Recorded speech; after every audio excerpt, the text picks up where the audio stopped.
últimos años han aparecido diferentes autores dando su opinión crítica sobre el problema que se presenta en esta novela escrita por el autor peruano César Vallejo. Pero, ¿qué es lo que pasaba en ese momento para que Vallejo escribiera esta obra? ¿Es acaso que hasta la actualidad se sigan sometiendo situaciones similares? Bueno, para saber más de esto, veamos el video.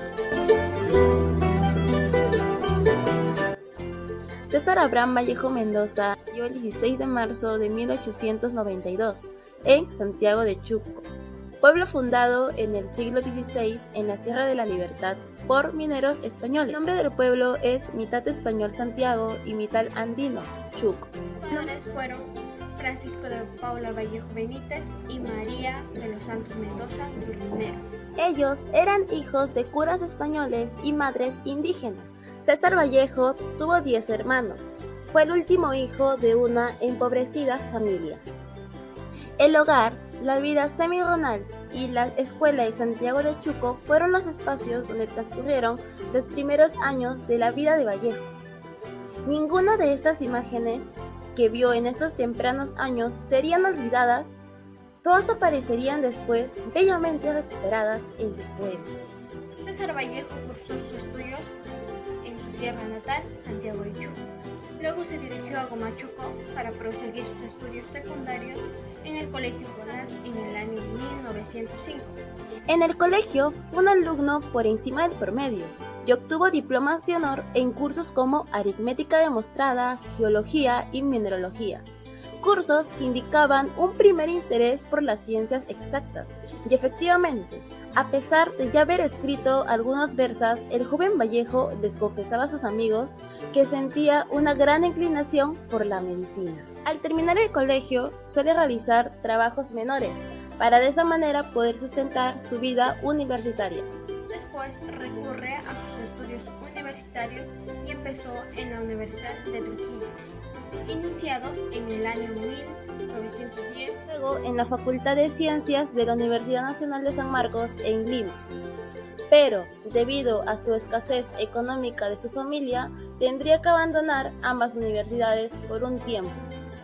Vallejo se convierte en un joven desalentado que mira el futuro con enorme incertidumbre, exactamente igual que miles de estudiantes de su tiempo, bueno, de todos los tiempos. Gracias a todos los empleos que él siguió y a una rigurosa administración de sus ingresos, logra en 3 años poder reunir la cantidad de dinero para poder reiniciar sus estudios en la Universidad Nacional de Trujillo, a donde ingresó decidido a obtener un título en la Facultad de Filosofía y Letras.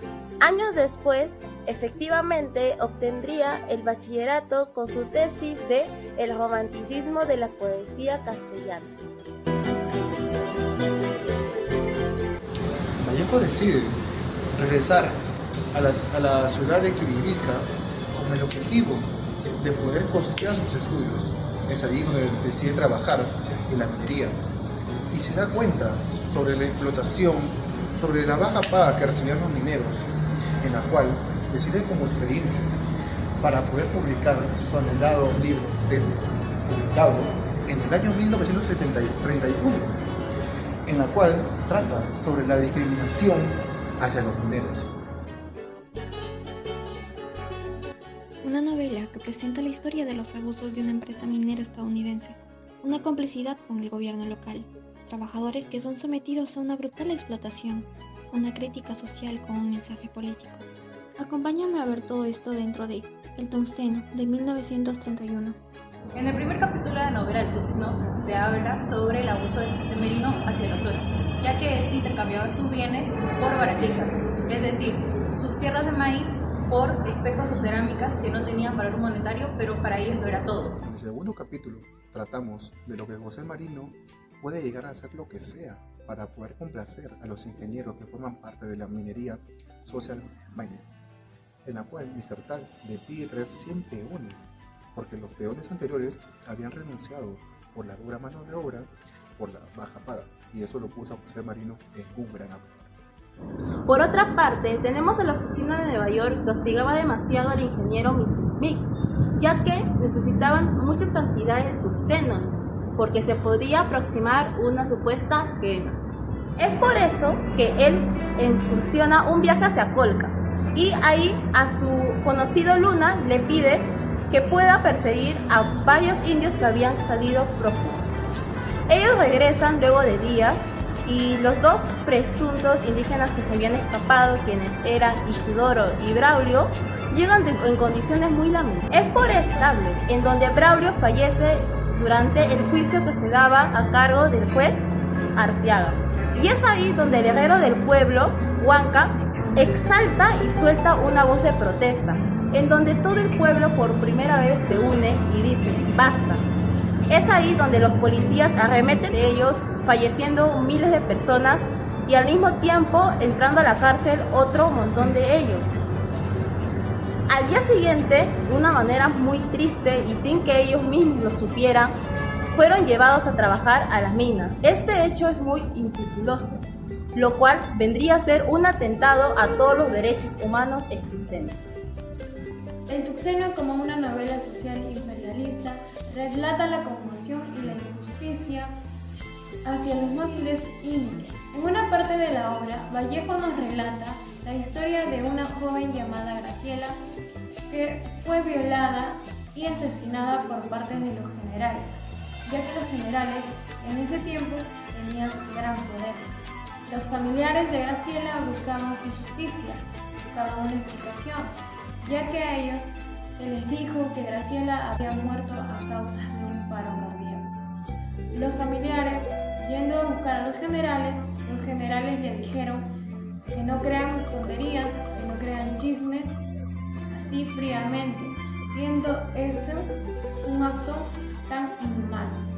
En el último capítulo, después de que Graciela es llevada con engaño al bar, es sometida por diferentes hombres, teniendo una muerte muy trágica y lamentable, aparte de no conseguir aquella justicia que era deseada por sus hermanas.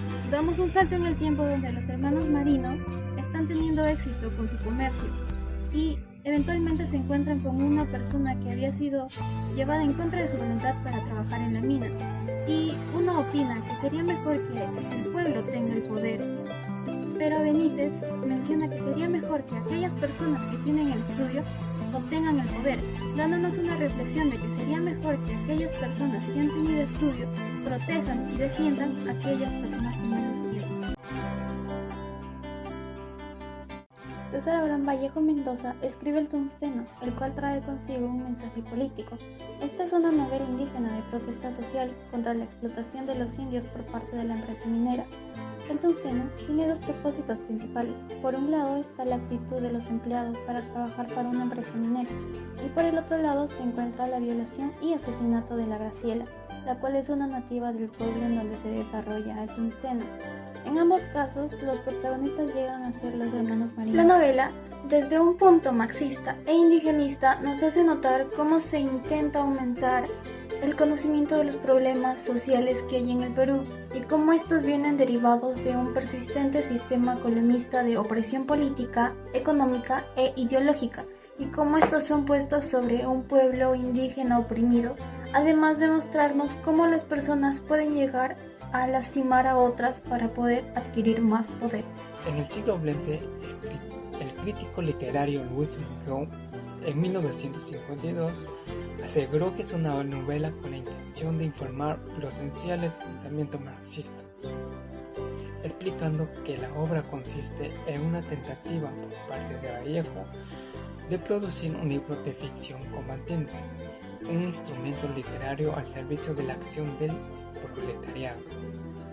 Por otra parte, en el siglo XXI, el catedrático universitario Frank Muhammad Peniza, en el año 2017, refiere que la obra considerada proletaria se preocupa por el porvenir de la sociedad, la cual al interior del método capitalista no posee dependencia y está pensado en ser el recurso de elaboración y primordial productor del patrón económico. Vallejo nos plantea una cruda realidad que hoy por hoy se sigue viviendo. Estamos refiriéndonos al machismo, la explotación del hombre por el hombre, La justicia, ancha para unos y angosta para otros. Leyes inhumanas a favor de algunos privilegiados. Y los representantes de la justicia como simples marionetas manipuladas por el poder político y económico. No muy lejano a la autoridad, como sigo mencionando. Sobre todo el abuso del varón hacia la mujer. Como pudimos ver, como José Marino, cómo la violentaba o ultrajaba a Graciela, más conocida como Rosario. En la novela El Tuxteno se evidencian diferentes problemas que abarcan en nuestro país. Uno de ellos es el aprovechamiento de las empresas mineras ante las comunidades andinas. Actualmente tenemos el ejemplo de Cerro de Pasco, cuando al principio se tenía la idea de que iba a ser una provincia súper desarrollada. En sí era la segunda provincia con mayor desarrollo, pero actualmente es una de las más contaminadas. Vivir en este lugar es casi imposible, por ello es que varios de sus habitantes han desertado a la capital y los pocos que quedan están condenados a vivir una pésima calidad de vida, enfermándose en un periodo muy continuo. ¿La contaminación minera te está afectando? Sí, me está dando un problema de cabeza y a veces boto sangre por la nariz. ¿Cuántos años tienes? 15. 15 años y tienes dolores de cabeza ya. Sí, la minería ya no debería trabajarse en otros lugares, así que no está cerca de la población o a la ciudad. Yo se podría, no estoy como acá por la minería, en otra ciudad sí me iría. He llegado a vivir acá en 1974. ¿Desde ahí ya había explotación? Ya para entonces había el Tajo Abierto, ya había la mina, ¿no? ¿Hay personas que han muerto por esto? Así es, niños que han fallecido. ¿Han fallecido actualmente? Actualmente, ahí ya, no sé, como te digo, hace poco nomás. Una niñita ha fallecido con este plomo. ¿Usted también tiene plomo en su sangre? Sí, a veces ya no funcionan bien los pulmones, el estómago ya nos está fastidiando, la alimentación ya no es conforme cuando uno está contaminado, más que nada con el agua, el aire, el polvo del metal. De los testimonios escuchados anteriormente, nos deja revelo una nueva situación que tal vez algunos aún desconocían. Tal vez al fondo de las comunidades en donde la comunicación llega muy poco o es donde nosotros muy poco nos enteramos, son los que más sufren. Y a veces nosotros los tildamos de que ellos no están con nosotros, de que ellos no quieren mejorar, que ellos no quieren salir adelante, pero sin embargo, si fuera nuestra casa, si fuera nuestra comunidad la que se viera expuesta a ser contaminada o donde te vieras expuesto a no poder consumir agua potable nunca más en tu vida, ¿también te quedarías tranquilo como dices o también saldrías a marchar tal y como lo hacen ellos?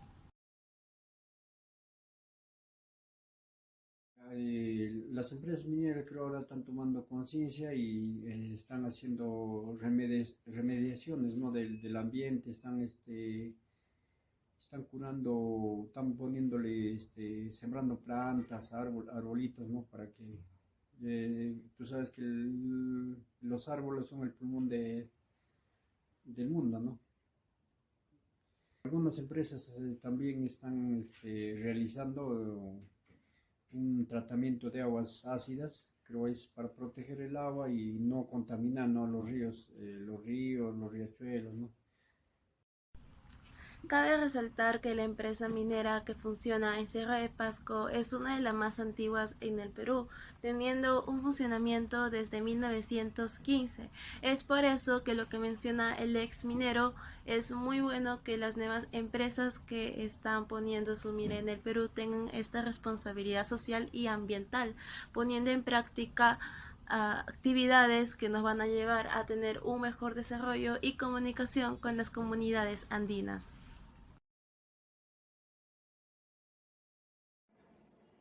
César Vallejo residió en Trujillo por 4 años. Durante este tiempo formó parte de la Bohemia Trujillana, o más conocido, Grupo Norte, que estaba conformado por artistas, literatos y líderes políticos.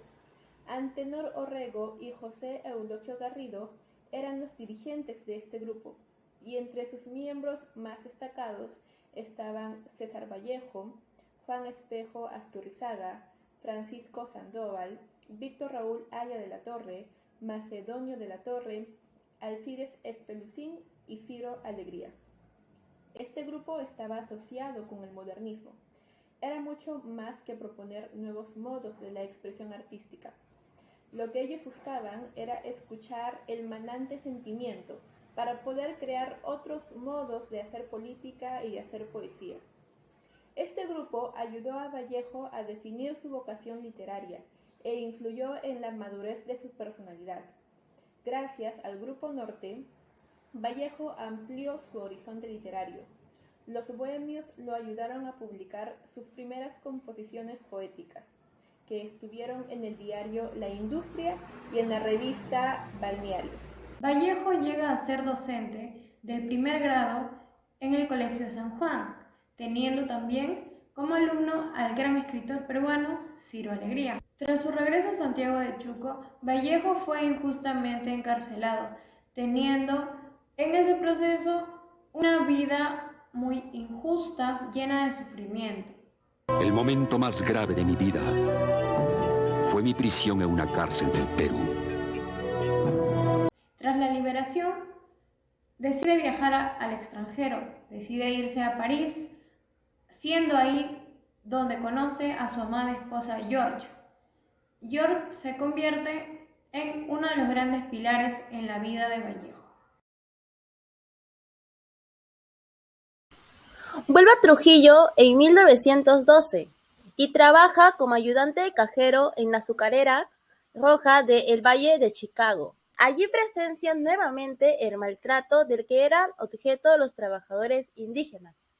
Todos estos trabajos le hicieron tener una visión más transparente de las distintas realidades de nuestro querido Perú y el sufrimiento del pueblo trabajador.